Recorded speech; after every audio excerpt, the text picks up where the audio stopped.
नमस्कार दोस्तों, स्वागत है आपका सिनॉप्सिस आईएएस में। हम पढ़ रहे हैं the Hindu and Indian express in 5 minutes and इसमें प्री और मेंस के लिए जो भी न्यूज़ है वो देख लेते हैं। 10 अप्रैल 2023 को क्या कुछ है हमारे पास यूपीएससी के लिए। तो पहली न्यूज़ है मैजिक नंबर। द हिंदू में एक आर्टिकल आया कि मैजिक नंबर की सर्च कर रहे थे तो उसकी वजह से एक न्यू यूरेनियम आइसोटोप मिल गया। ये जो इमेजेस हैं ये मैं आपको शेयर करने के लिए टेलीग्राम का लिंक दे दूंगा सिनॉप्सिस के, वहाँ से आप अगर न्यूज़ पढ़ना चाहो तो पढ़ लेना। तो मैजिक नंबर न्यूक्लियाई होता क्या है, जादुई नंबर क्या होता है? इसमें ये एक ऐसा न्यूक्लियाई है जहाँ पर न्यूट्रॉन और प्रोटॉन इस नंबर में होते हैं कि उसकी वजह से जो न्यूक्लियस है वो हाईली स्टेबल होता है।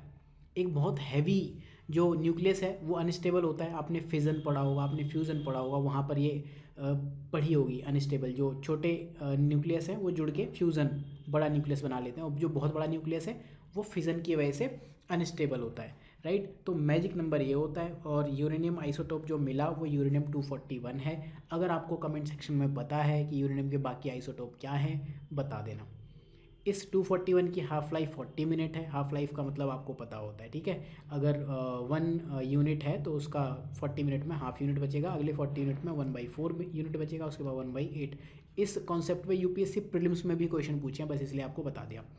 Heaviest known magic number lead है 82, ठीक।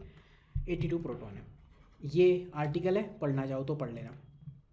फिर रेयर अर्थ एलिमेंट ये कुछ शायद ढूंढ लिए गए हैं अनंतपुर आंध्र प्रदेश में।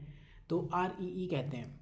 RE की जो मेन इम्पोर्टेंस है वो आती है परमानेंट मैग्नेट, स्थायी मैग्नेट बनाने में। इसके अलावा बाकी इंडस्ट्री में काफ़ी सारे एप्लीकेशंस हैं, बहुत जगह एप्लीकेशन हो सकते हैं, ठीक है।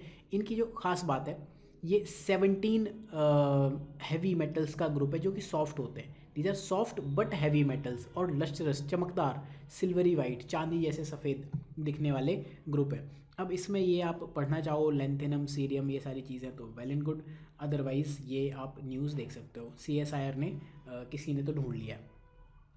Black rumped flame back, Indian express में बहुत ही प्यारा आर्टिकल था कट फोर्ड वे के ऊपर, और ये बिलीव मी किसी आर्ट वाले पेज पे था, ठीक है। मतलब जो हम पढ़ते नहीं हैं उन वाले गॉसिप टाइप का पेज है, वहाँ था। तो गॉसिप टाइप के पेजेस तो मैं आपको बताता ही हूँ, गॉसिप पेजेस पढ़ो एंड इंग्लिश इम्प्रूव करो। आप एडिटोरियल पढ़ने बैठोगे इंग्लिश इम्प्रूव नहीं होगी। ब्लैक रम्प्ड फ्लेम बैक, इसको लेसर गोल्डन बैक्ड वुड पैकर भी कहते हैं, या लेसर गोल्डन बैक भी कहते हैं, मतलब लेसर गोल्डन बैक यहाँ तक, ठीक है। ये पूरे इंडियन सब कॉन्टिनेंट में पाया जाता है और उन कुछ गिने चुने कटफोड़वों में से एक है जो कि शहरी इलाकों में देखे जाते हैं। इसकी एक बड़ी अजीब सी कैरेक्टरिस्टिक कॉल होती है, जब बुलाता है ना, खड़खड़ाहट, रैटलिंग, विनिंग, डरावनी सी कॉल होती है, और अंडुलेटिंग, टेढ़ा मेढ़ा लहरदार वे में उड़ता है। लीस्ट कंसर्न इसका स्टेटस है। ये तो हुआ ब्लैक रम्प्ड फ्लेम बैक। अब हम बात करते हैं वुड पैकर कट फोड़वा। कट फोड़वा क्या होता है? जो कट मतलब लकड़ी को फोड़ता रहता है, बड़ी लंबी सी चोंच होती है इसकी। इनका जो मोड ऑफ कम्युनिकेशन है वो ड्रमिंग है, लकड़ी पर डम डम डम डम बजाते रहते हैं, उससे ये कम्युनिकेट करते हैं। और ये kind of encrypted Morse code है। मोर्स कोड अगर आपने कहीं देखा हो ना, लोग वो चम्मच जैसी घंटी से बजा के वो सब टेली कम्युनिकेशन में यूज़ करते हैं ना, स्पाई मूवी आपने देखी होंगी, वो जिस कोड में भेजते हैं उसे मोर्स कोड कहते हैं। अब ये लकड़ी फोड़ते रहते हैं ज़िंदगी पर, फिर भी इनकी बॉडी सेफ रहती है। क्यों? क्योंकि इनका जो 98% है एनर्जी, जो इम्पैक्ट है, संघात की ऊर्जा, वो इनकी बॉडी एब्जॉर्व करती है, ना कि इनका सर। राइट, तो इस वजह से इनको बहुत ज़्यादा इम्पैक्ट नहीं होता, क्योंकि हेड इनका स्पेशली इक्विप्ड होता है इस चीज़ के लिए। इंडिया में लगभग 30 प्रजातियाँ पाई जाती हैं वुडपैकर की। सबसे छोटी और सबसे बड़ी याद करना हो कर लेना, मुझे नहीं लगता कि सबसे छोटा बड़ा यूपीएससी पूछ सकता है। देन स्पॉट बिल पेलिकन, ये नियर थ्रेटेंड स्पीसीज़ है, सोशल बर्ड है, सामाजिक पक्षी है। फिशिंग ग्रुप में करते हैं, अकेले इनसे ऐसे फिशिंग नहीं होती। तो यह क्या कहते हैं, बहुत सारे स्पॉट बिल पेलिकन इस तरह से चले जाएंगे। सपोज़ ये किनारा है, तट है, यहाँ पर ये एक ये इकट्ठे हो गए, तो ये एक सेमी सर्कल बनाया। उसकी वजह से जो फिश है ये इनको धीरे धीरे धीरे पास आते जाते हैं, यहाँ पास आते गए, आते जाते हैं और उनको शैलो वाटर की तरफ पुश करते हैं। इस तरह से शिकार करते हैं। इनके जो पैर हैं वो बहुत वीक होते हैं, उस वजह से बहुत अच्छे स्विमर नहीं है। अब एग्ज़ाम में ये नहीं पूछता है। ये क्यों पढ़ना ज़रूरी है? इस वजह से, क्योंकि ये एक फोरेजिंग पार्टनरशिप बनाता है। इसे पॉपुलेशन इंट्रैक्शन में, कौन सा पॉपुलेशन इंट्रैक्शन कहते हैं वो आपको पता होना चाहिए। तो इसकी क्योंकि लेग मसल्स वीक है, स्विमर बहुत अच्छा नहीं है, इस वजह से सरफेस के पास ही जो फिश है वो पकड़ता है। अब लेकिन इस वजह से इसने एक फॉरेजिंग पार्टनरशिप की, चारा खोजने वाली साझेदारी की, ठीक है।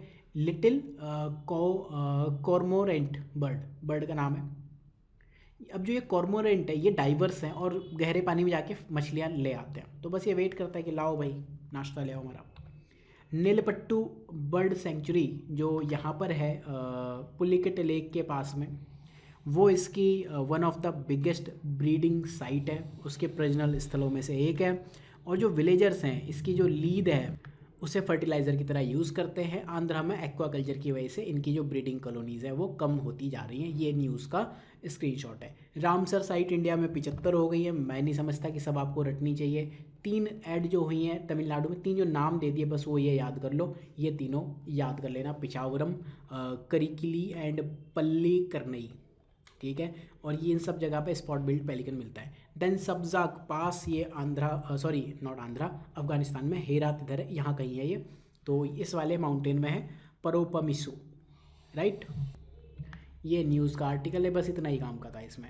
Then human rated launch vehicle, जिसमें आदमी लोग जा सकते हैं, हम सब जा सकते हैं। तो इंडिया का जो हैवीएस्ट लॉन्च व्हीकल है LMV-3, उसको गगनयान मिशन के लिए हमने आइडेंटिफाई किया। देन BMI और WHTR weight to height ratio के बारे में इंडियन एक्सप्रेस में ये आर्टिकल छपा है। BMI समझते हैं पहले क्या। BMI है जो कन्वेंशनल मेज़र है ओवरवेट, वो हम BMI से निकालते हैं, ठीक है। बेसिकली BMI क्या है, kg/m²। आपका वेट क्या है किलोग्राम में निकाल लो और आपकी हाइट मीटर से निकाल लो, उसका स्क्वायर कर दो, तो ये BMI की कैलकुलेशन होती है। अब ये BMI की कुछ कैलकुलेशन है, 30 के ऊपर आप ओबेस कहलाते हो और हेल्दी रेंज आपकी 18 टू लगभग 25 है, राइट। लेकिन जो ये यूनिवर्सल कट ऑफ दी हुई है ये कॉकेशियन पॉपुलेशन ग्रुप में बनाई गई थी। फिर ये जो BMI है ना, ये फैट मसल की वजह से और बोन की वजह से जो वेट बढ़ रहा है उसको इंक्लूड नहीं करते, उसको डिफ्रेंशिएट नहीं कर पाते, इस वजह से बहुत अच्छा इंडिकेटर नहीं है। तो अब weight to height ratio use किया जाने लगा है। इसमें क्या है कि सपोज़ ये आप हो और ये आपके हिप्स हैं, तो इस हिप्स की जो चौड़ाई है इसका ये निकाला जाएगा सर्कमफेरेंस जानते हो ना, गोला, इसका ये 2πr, और ये आपका हाइट से उसका रेशियो निकालते हैं, वो आपकी हाइट के हाफ से ज़्यादा नहीं होना चाहिए, ठीक है। बस ये वेट टू हाइट रेशियो होता है, चाहे वो पुरुष हो या महिला, दोनों के साथ सेम कहानी है। Dividing waist size by height, weight to height ratio यही होता है रेशियो, और क्या। फिर जम्मू में पहला ट्यूलिप गार्डन बन गया संसार में, वहाँ पे ग्रेट अल्पाइन मीडोज मिलते थे बस। मेंस के लिए 16th फाइनेंस कमीशन बन जाएगा। 15वां फाइनेंस कमीशन जो NK सिंह थे वो 1 साल थोड़ा लेट हो गया था कोविड की वजह से, ठीक है। बस इतना ही है आज के लिए इस न्यूज़ में। बाकी ये जो प्लेलिस्ट है पढ़ लो, फ्री में चाहिए कोर्स तो शेयर कर दो 5 लोगों को, स्क्रीनशॉट मेल कर दो हमें, हम आपको ये कोर्स फ्री में दे देंगे। यहाँ इस कोर्स के बारे में डिटेल है, यहीं पे जाके आप इनरोल कर सकते हो। शेयर नहीं करना हो तो 500 रुपये पे कर देना, बड़ी खुशी की बात है। Thank you for watching, have a good day.